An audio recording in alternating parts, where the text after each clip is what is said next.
inside of Westminster Abbey, in a tomb that today is very hard to find, lies the mortal remains of a forgotten Queen of England, a woman who deserves to be remembered. She is Catherine of Valois, the wife of King Henry V and a mother who is considered the grandmother of the most infamous dynasty to ever rule over England, the Tudors. Catherine had a very early death, and she lived a quiet and troubled last few years. But what happened to her corpse and remains in the following years after her death is shocking and barbaric. For over 400 years the body of the Queen was unburied and left out inside of Westminster Abbey, and it became a tourist attraction. For small monetary donations, people could touch, hold, and even kiss the rotting remains of a dead queen.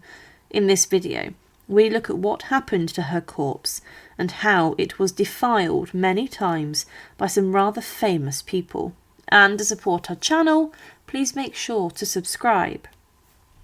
Catherine was born in 1401 in Paris, the daughter of King Charles VI of France, known as Charles the Mad, because of his reoccurring bouts of insanity, and Queen Isabeau of Bavaria. Her childhood was shaped by war and chaos.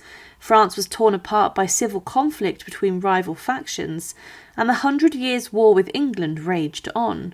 In 1420, as part of the Treaty of Troyes, Catherine was married to the English King Henry V, following his great victory at Agincourt. The treaty disinherited her own brother, the Dauphin of France, and made Henry V the heir to the French throne. Their marriage was both political and symbolic, meant to unite England and France under one ruler. In 1421, Catherine gave birth to their only son, Henry VI, at Windsor Castle, but tragedy struck soon after, and in 1422, just a year later, Henry V died suddenly of dysentery at the age of 35, whilst campaigning in France. Catherine was only 21 years old, a widow, and the mother of a 9-month-old baby who was now king of both England and France.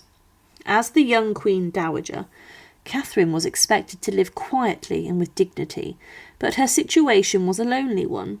Henry V's death left her in an uncertain position at the English court. Her infant son, Henry VI, was too young to rule, and real power lay with a council of noblemen. The English nobility were suspicious of Catherine because she was French. They feared that if she remarried, her new husband might gain political influence over the young king. So, to prevent this, Parliament passed a law in 1427 that restricted her freedom to marry. This law stated Catherine could not marry without the king's consent, and since the king was a child, that effectively meant she could not remarry at all for many years. It was a harsh rule that condemned her to live alone, despite only being in her 20s.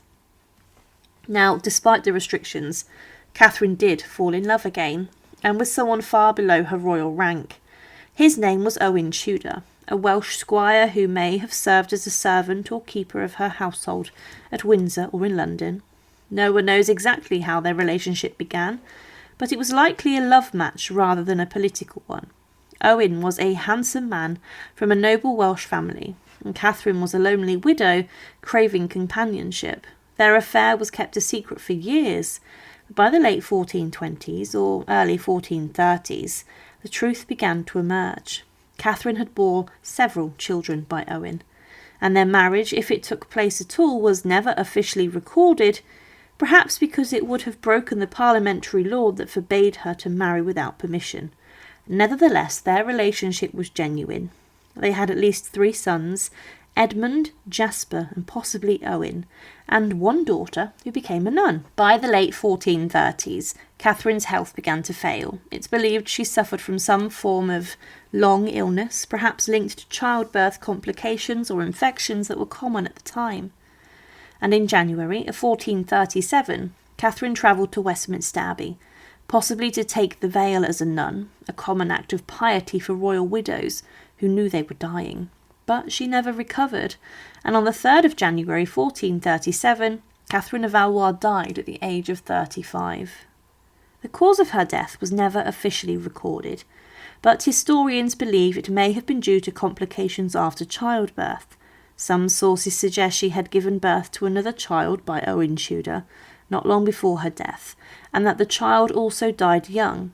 Her death was quiet and without ceremony, far removed from the grandeur of her earlier life as Queen of England and the daughter of a French king. Catherine was buried in Westminster Abbey, the traditional resting place of English monarchs and their families. Her body was laid in the original Lady Chapel, near the shrine of St Edward the Confessor. This would not be her burial place for very long. When her grandson, Henry VII, came onto the throne, he created a new Lady Chapel, and with this Catherine's body was exhumed and removed due to the expansion. But it was never reburied. The following Tudors, who all descended from her, didn't inter her remains either, and with this her body was left inside of a coffin. Now, the coffin at times would be opened for people who paid a small fee to see her remains, and it would reveal her corpse, and for some time it became a tourist attraction. Her corpse had been embalmed, and with this her vital organs, such as her heart, lungs and liver, had been removed, cut out from her body along with her entrails, and this was done to preserve the remains. But then the corpse was buried naked for some reason, but was wrapped inside of a cerecloth, a heavy wax-dipped cloth, aimed to preserve her body. And it's known that this cloth did a good job, as when the Queen's coffin was opened, witnesses described seeing her face in the earlier centuries, and said that she looked relatively lifelike. The coffin eventually was just left open, and people passed by her remains and body. Thieves even may have stolen parts of her body, such as her toes and fingers, and as the body decomposed quicker, she was reduced to skeletal rotting remains, with some flesh on the bones.